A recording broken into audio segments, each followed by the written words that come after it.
Hello dear students, कैसे हो? I hope आप सभी स्वस्थ होंगे, मस्त होंगे और जबरदस्त होंगे। मैं आपका अपना आयुष सर आप सभी के लिए बहुत ही इंटरेस्टिंग सा टॉपिक क्वांटिटेटिव एनालिसिस का लेक्चर हम लोग का पिछले क्लास में भी चला है।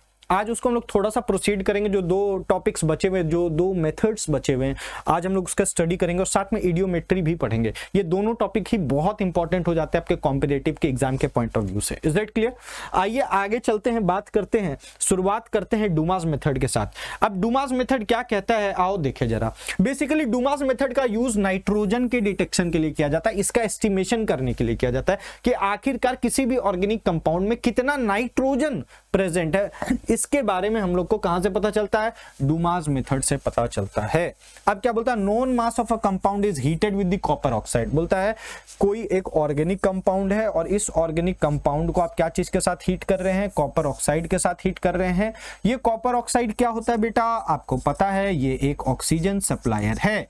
ये एक ऑक्सीजन सप्लायर है और ये क्या करेगा? कार्बन को कार्बन डाइऑक्साइड, हाइड्रोजन को वाटर और नाइट्रोजन को N2 में कन्वर्ट कर देता है। क्लियर है?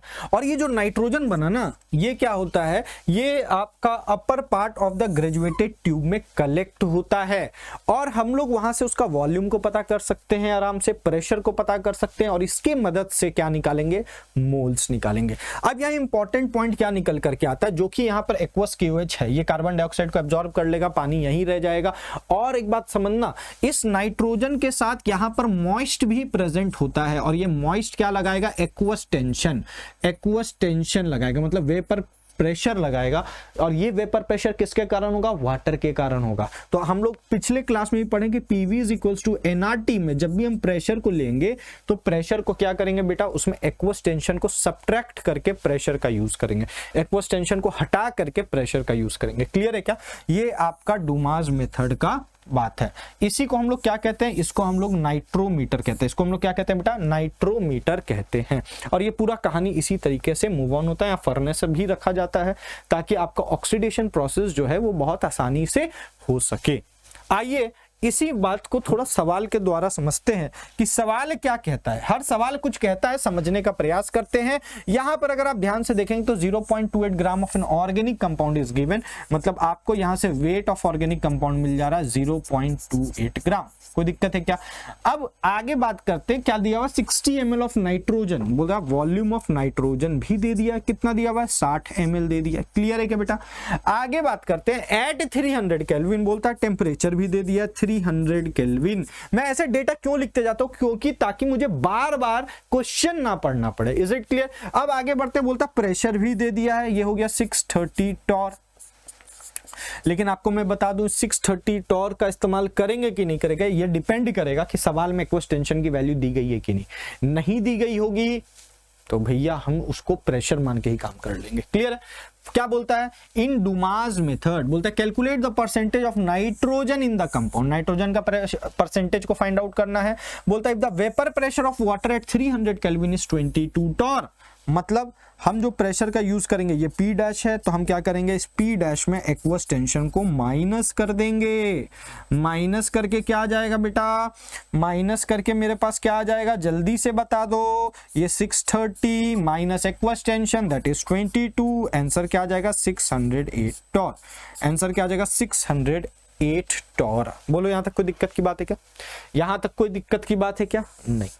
ठीक है, अब बात को ध्यान से समझना। हम लोग को क्या निकालना है? Percentage of nitrogen in the organic compound. तो परसेंटेज ऑफ नाइट्रोजन कैसे फाइंड आउट करते हैं बेटा? Percentage of nitrogen find out करने का क्या तरीका है? जल्दी से बोलो। Weight of nitrogen upon weight of organic compound into 100। Weight of nitrogen upon weight of organic compound into 100। Is it clear? Is it clear और नॉट? अब हमसे कोई पूछेगा what is the weight of nitrogen, ये कैसे निकालेंगे? तो अगर हम मोल्स पता कर ले कि कितना नाइट्रोजन कलेक्ट हुआ है, उस मोल्स का यूज करके क्या निकाल लेंगे बेटा? वेट फाइंड आउट कर सकते हैं। क्या फाइंड आउट कर सकते हैं बेटा? वेट फाइंड आउट कर सकते हैं। आओ आगे बात करें, आओ मिलकर के सवाल सॉल्व करें। तो हम लोग यहाँ पर मोल्स निकालने के लिए जब आपको P पता है, V पता है, T पता है, तो कौन सा फॉर्मूला यूज करेंगे? Ideal gas equation PV is equals to nRT। जिसको इसके बारे में नहीं पता है वो some basic concept of chemistry का पूरा प्लेलिस्ट बना हुआ, एक एक करके सारे लेक्चर्स को देख लीजिए।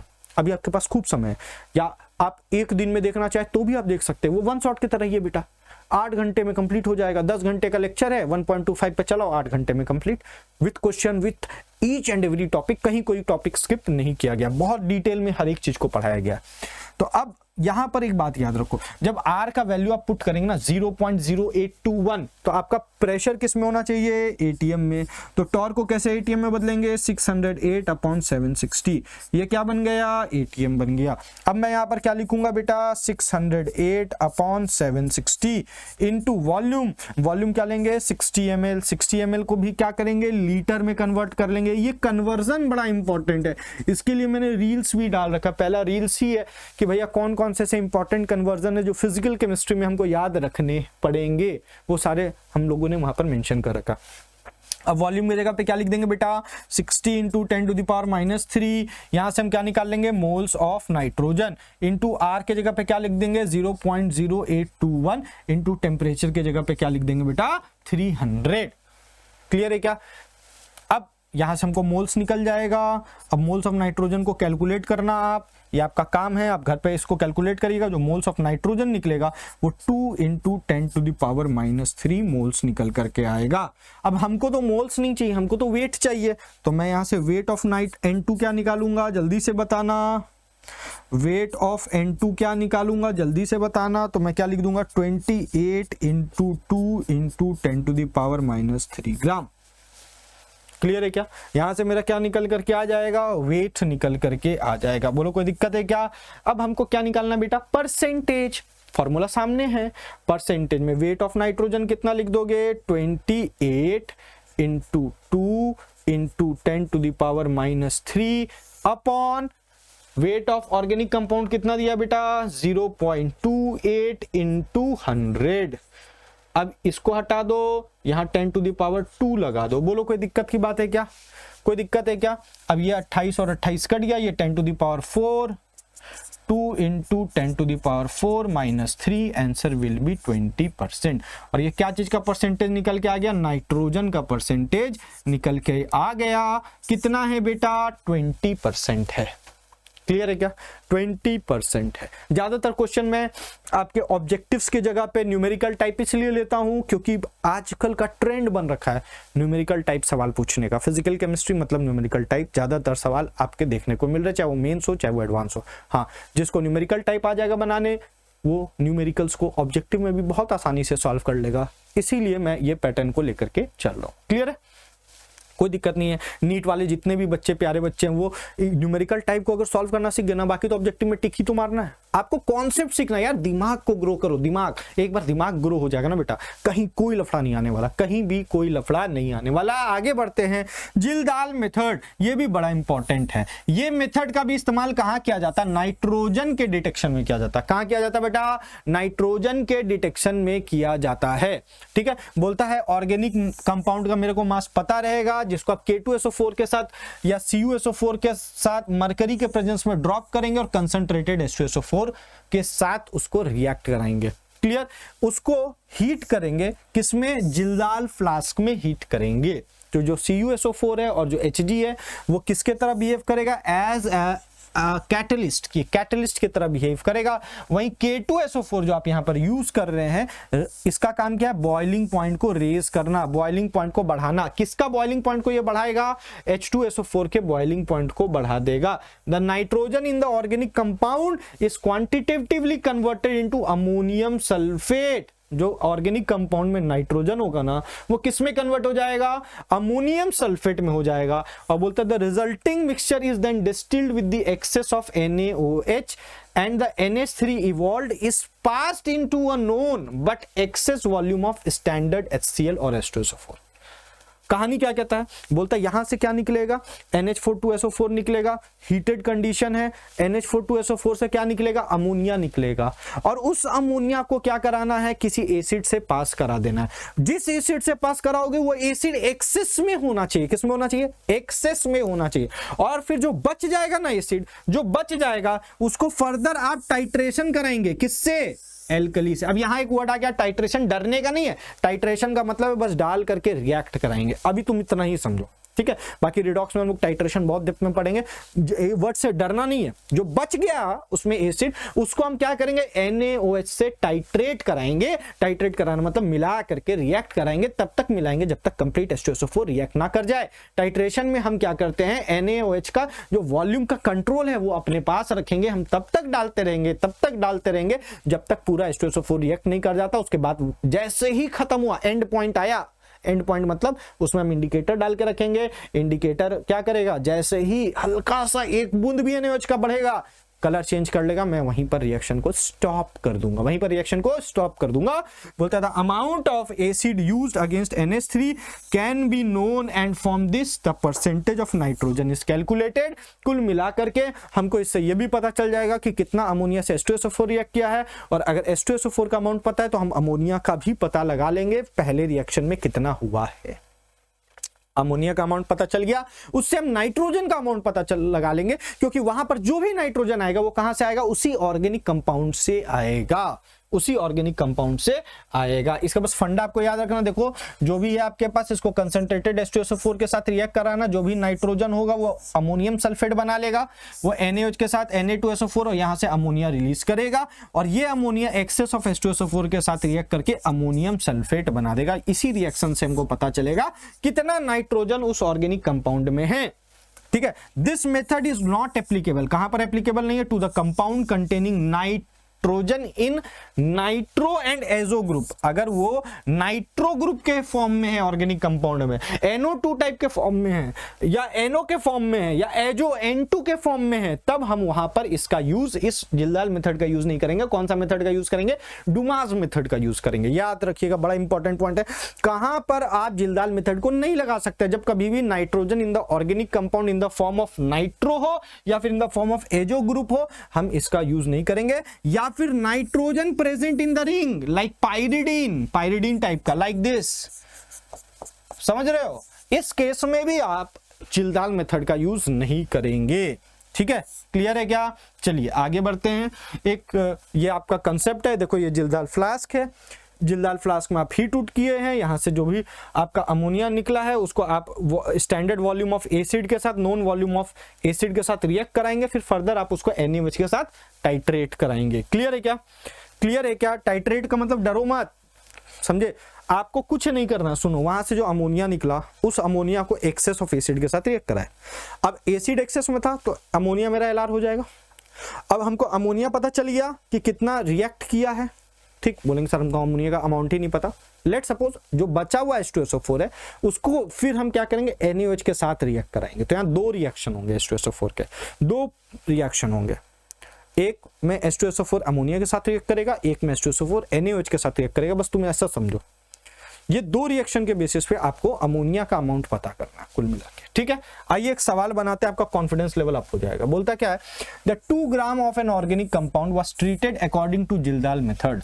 बोलता है the ammonia evolved was absorbed in 80 ml of 0.4 m H2SO4। Obviously यहाँ पर H2SO4 आपका ज्यादा मात्रा में होगा, तो बोलता क्या, H2SO4 के साथ पहले अमोनिया रिएक्ट किया, क्या बना देगा, NH4 2SO4।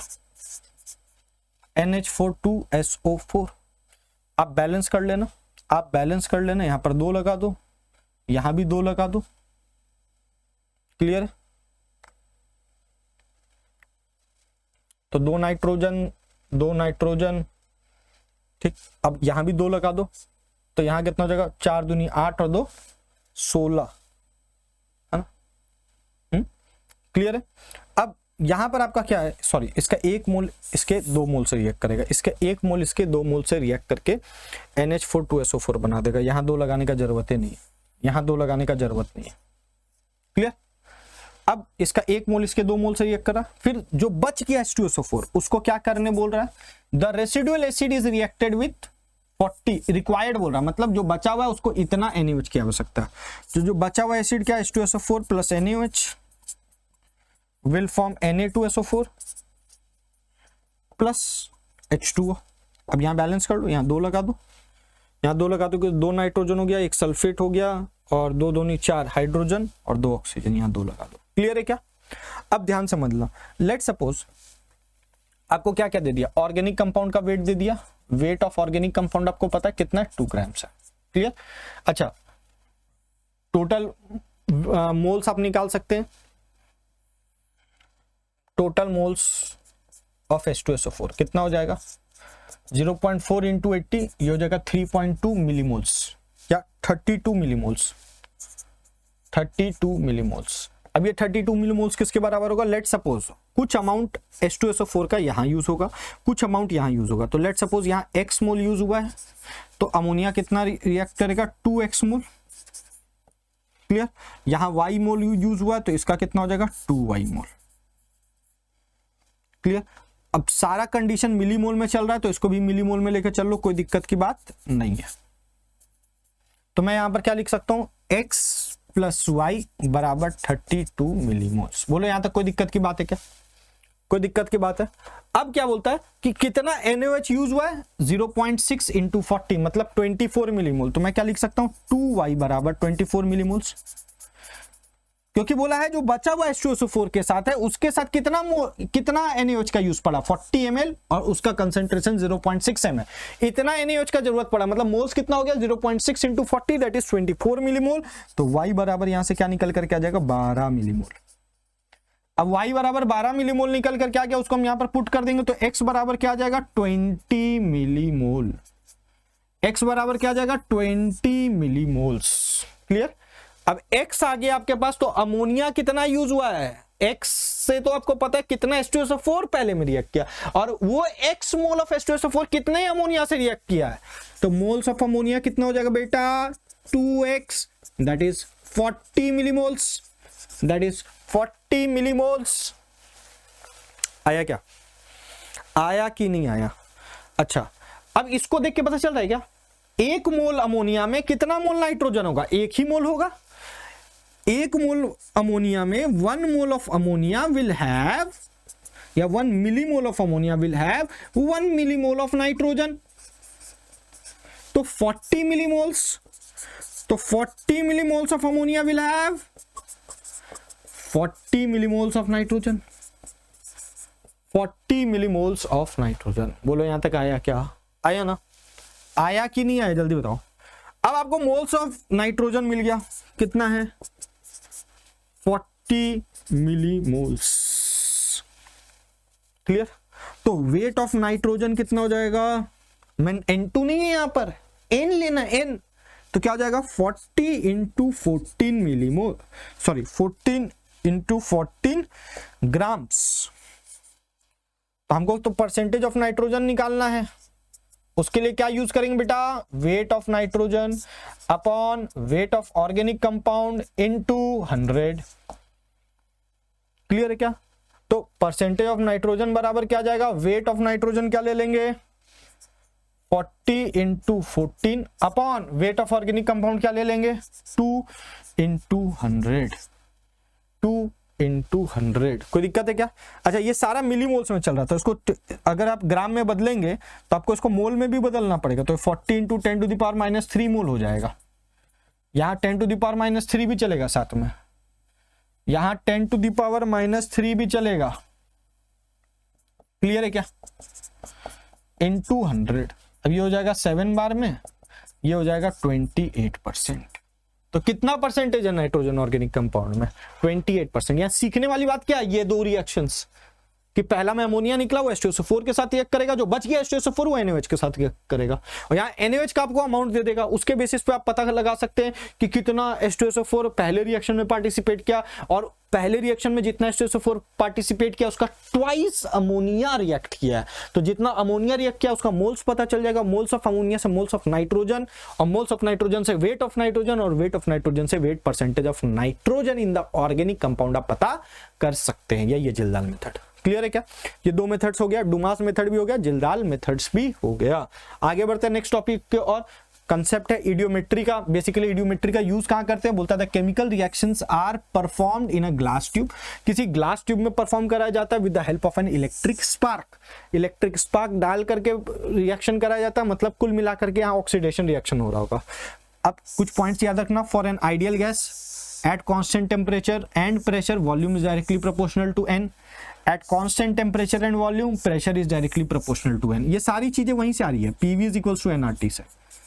पीवी किसी भी दो का रिलेशन देखना, बाकी को कांस्टेंट रख दो, किसी भी दो का रिलेशन देखना है, बाकी को कांस्टेंट रख के रिलेशन फाइंड आउट कर सकते हो।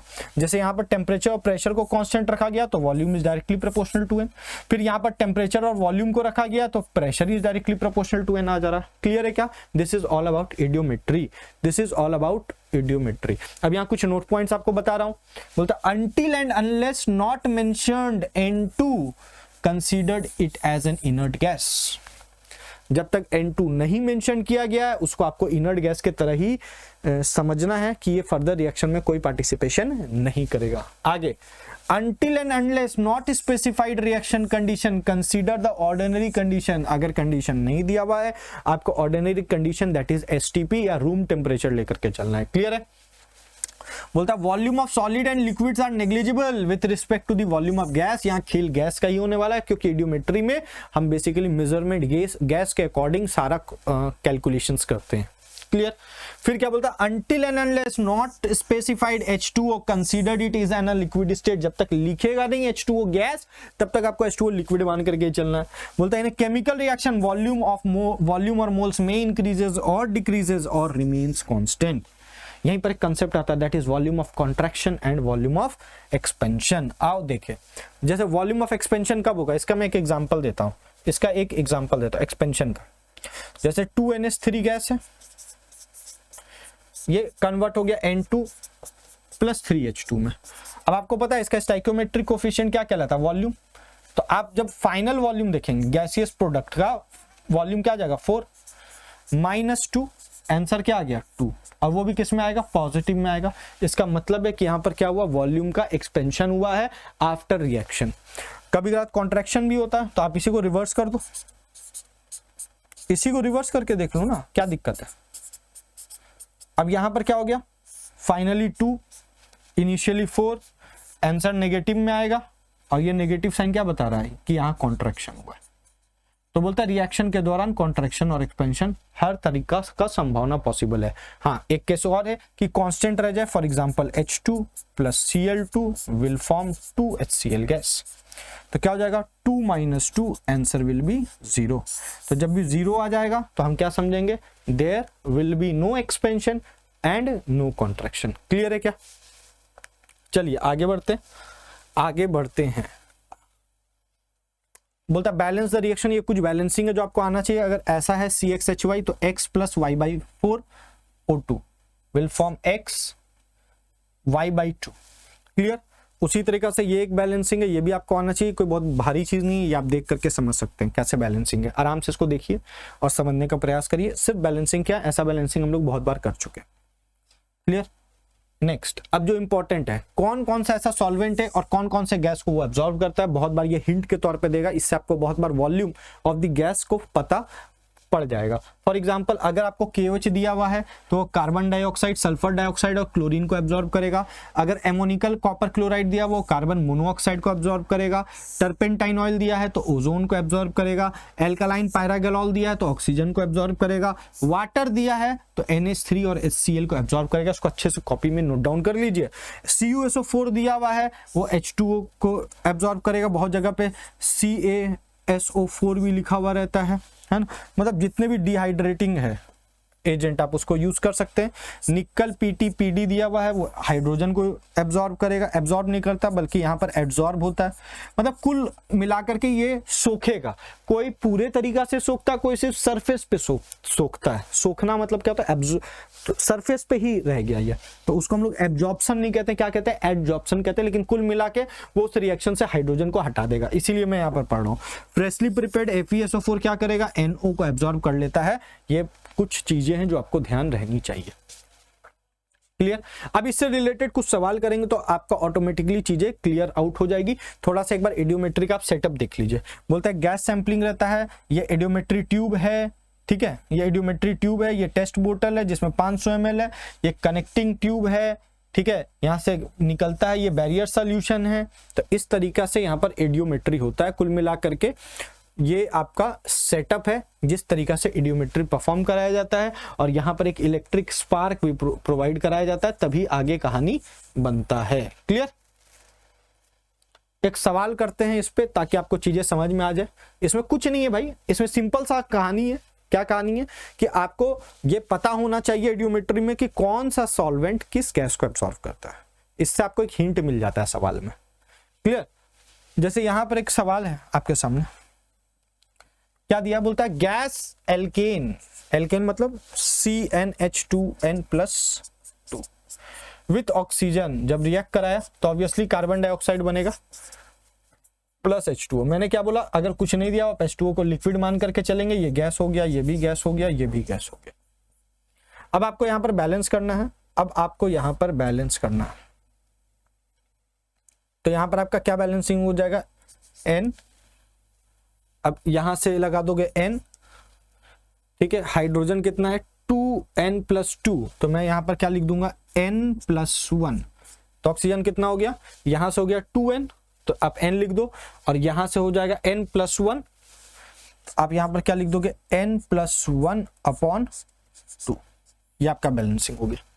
तो अगर आपसे कोई पूछेगा कि आप इसको ऐसा भी बोल सकते हैं कि इसका 1 वॉल्यूम, इसका 1 वॉल्यूम, इसका 3n+1/2 वॉल्यूम से रिएक्ट करके इसका n वॉल्यूम बना रहा है, और इसका n प्लस, इसको इसके लिए तो हम लिखेंगे नहीं क्योंकि ये लिक्विड फॉर्म में, ये लिक्विड फॉर्म में। फिर क्या बोलता है, on the volume of O2 for complete combustion to CO2, तो कितना वॉल्यूम चाहिए O2 का फॉर कंप्लीट कंबशन, इतना ही वॉल्यूम चाहिए। फिर जो CO2 बनेगा कितना बना है, n वॉल्यूम। बोलता है इसका जो रेशियो वो 7/4 है, तो आप क्या लिख देंगे 3n+1/2 अपॉन n बराबर 7/4, तो ये हो जाएगा 3n+1/2n बराबर 7/4।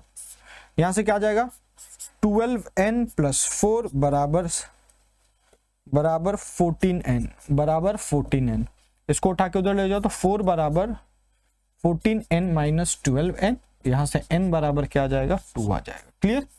मतलब Cn कितना होगा 2, तो ऐसा एक ही ऑप्शन है C2H6। अगर मान लो और भी ऑप्शन हो सकता था, C2H2 दे देता, C2H4 दे देता, तो आप एल्केन का फॉर्मूला लगाएंगे, क्योंकि यहां पर क्या बोला एल्केन, तो C2H2 × 2 + 2 दैट इज 6, तो option A is your correct answer. आया क्या समझ में? आया क्या इडियोमेट्री का सवाल कैसे सॉल्व होता है?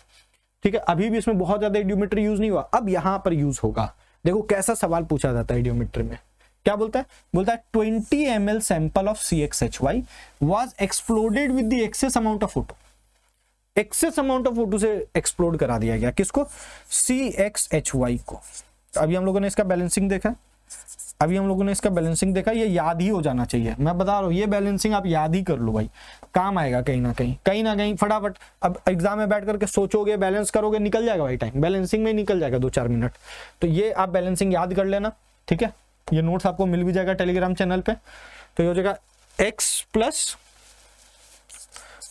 तो ये क्या हो जाएगा XCO2 प्लस y/2 H2O, तो ये हो जाएगा y/4, ये कितना हो जाएगा y/4। क्लियर? क्या बोलता है, after explosion there was a volume contraction of 60 ml is observed. After explosion, ठीक, after explosion there was a volume contraction of 60 ml was observed, ठीक। तो इसका x ml, सॉरी इसका 1 ml मैं ऐसा लिख सकता हूं, इसका x प्लस y/4 ml के साथ रिएक्ट कर रहा है, और इसका x ml को फॉर्म कर रहा है। ये तो ऑब्वियसली लिक्विड है, तो इसका नेग्लिजिबल लेकर के चलते हैं, पानी वानी का नहीं लेके चलेंगे, ठीक। तो मेरे को कितना इसका गैस दिया, बोला 20 ml, कितना के साथ रिएक्ट करेगा, 20 × x plus y/4 ml of O2 के साथ रिएक्ट करेगा, और ये कितना बनेगा 20x। क्लियर? बोलता है when the resultant mixture was treated with KOH, बोलता है जब रिजल्टेंट मिक्सचर को आप क्या चीज से ट्रीट कराते हैं, KOH से, तो the another contraction of 80 ml is observed. अब ये वाला इडियोमेट्री का कॉन्सेप्ट है भैया, अगर आपको ये बात नहीं पता है कि KOH क्या करता है, आप यहाँ नहीं दिमाग लगा पाएंगे। अगर आपको पता है कि KOH क्या करता है बेटा, KOH कार्बन डाइऑक्साइड को एब्जॉर्ब करता है, मतलब जो ये 80 ml का घटौती देखने को मिला है, डिक्रीमेंट देखने को मिला, वो किसके कारण हुआ कि कार्बन डाइऑक्साइड वहां से हट गया। क्यों हटा है? क्योंकि ये KOH उसको एब्जॉर्ब कर लिया है। तो वॉल्यूम ऑफ कार्बन डाइऑक्साइड को हम क्या लिख सकते हैं, 20 इंटू एक्स बराबर 80 ml। तो यहां से x की वैल्यू भी फाइंड आउट हो जाएगी। एक इक्वेशन ये बन गया और एक क्या आ गया, x बराबर 4, x बराबर 4। अब यहाँ पर x बराबर 4 का दो इक्वेशन, तो हमको y भी फाइंड आउट करना पड़ेगा। अगर यहाँ पर दो नहीं होता मैं एक कोई टिक करके निकल जाता, लेकिन अब हमको यहाँ y फाइंड आउट करना मेरा मजबूरी बन गया। तो बोला उसमें वॉल्यूम कॉन्ट्रैक्शन देखने को मिला, तो वॉल्यूम कॉन्ट्रैक्शन बराबर क्या हो जाएगा, final volume, final minus initial, final minus initial, that is 20x minus 20 into, अच्छा यहाँ माइनस का साइन नहीं दिया तो हम क्या करेंगे, कॉन्ट्रैक्शन हुआ है तो ऑब्वियसली आपका जो प्रोडक्ट का वॉल्यूम होगा वो कम होगा रिएक्टेंट के वॉल्यूम से। तो मैं प्रोडक्ट माइनस रिएक्टेंट कर लेता हूँ, माइनस लिखने का जरूरत नहीं पड़ेगा, जो बड़ा होगा उसको पहले लिख देंगे माइनस दिस।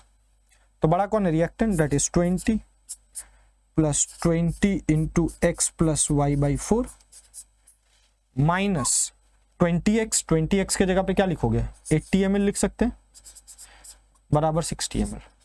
क्यों 80 ml लिख सकते हैं, क्योंकि यहां पर हम लोगों ने देखा 20x बराबर क्या 80, इसको उठा के उधर ले जाओ तो जगह 140, या इसको हम लोग लिख सकते हैं 120, यहां से 20 भी माइनस होगा तो ये हो गया माइनस 60 और उधर चला गया 60, तो गया 20 into x plus y by 4, ये और ये कट गया तो कितना हो गया 6, और x का वैल्यू हम लोगों ने क्या निकाल रखा है 4, x का वैल्यू क्या निकाल रखा है 4। यहां से इक्वेशन क्या निकल कर क्या आ गया, x प्लस वाई बाई 4 बराबर 6, x का वैल्यू क्या निकला 4, तो यहां से क्या जाएगा y बाई 4 बराबर 2, तो y बराबर 8, y बराबर क्या आ गया 8। बोलो कोई दिक्कत है क्या, तो आंसर क्या हो जाएगा C4H8, C4H8। क्लियर है। अब यहां पर एक सवाल है, इस सवाल को आपको बनाना है, ये आपके लिए एक होमवर्क में दे रहा हूं, इसका सॉल्यूशन आपको इसी पीपीटी में मिल जाएगा। ठीक है, इसके लिए आप टेलीग्राम ग्रुप को ज्वाइन कर लीजिए। ठीक है, मैं यहाँ पर सॉल्यूशन बना करके दे दूंगा। कुछ सवाल आप भी लगाइए, एक सवाल आप भी वीडियोमीटर से यहीं पर लगाइए, और इसका आंसर आप चाहे तो कमेंट बॉक्स में भी लिख सकते हैं, जिससे हम लोग का इंटरेक्शन बढ़ेगा, मुझे समझ में आएगा कि आपको समझ में आ रहा है कि नहीं आ रहा है। ठीक है, इस क्वेश्चन को आप जरूर होमवर्क में बनाइएगा, क्वेश्चन नंबर 5, इसका मैं सॉल्यूशन यहाँ पर बना दूंगा आपके लिए। क्लियर है, कोई दिक्कत की बात नहीं है। और सॉल्यूशन को पाने के लिए आप टेलीग्राम ग्रुप को ज्वाइन कर लीजिए, वहां पर आपको इससे रिलेटेड डीपीपी भी मिल जाएगी। ठीक है, तो अब आपका कंसंट्रेशन टर्म खत्म हो चुका है। नेक्स्ट चैप्टर जो हम लोग स्टार्ट करेंगे वो है रिडॉक्स, उसके लिए आप तैयार हो जाइए। इसके जितने भी डीपीपीज है वो सारे आई होप आपने बना लिए होंगे, अब इनके पीवाईक्यूज को जल्दी से बना लीजिए, और फिर हम लोग रिडॉक्स में एंट्री लेंगे। तब तक के लिए आप अपने प्रैक्टिस को बनाए रखें, अपने तबियत को स्वस्थ रखें। ठीक है, तो आप स्वस्थ रहिए, मस्त रहिए और जबरदस्त रहिए। मिलते हैं आपसे नेक्स्ट वीडियो में।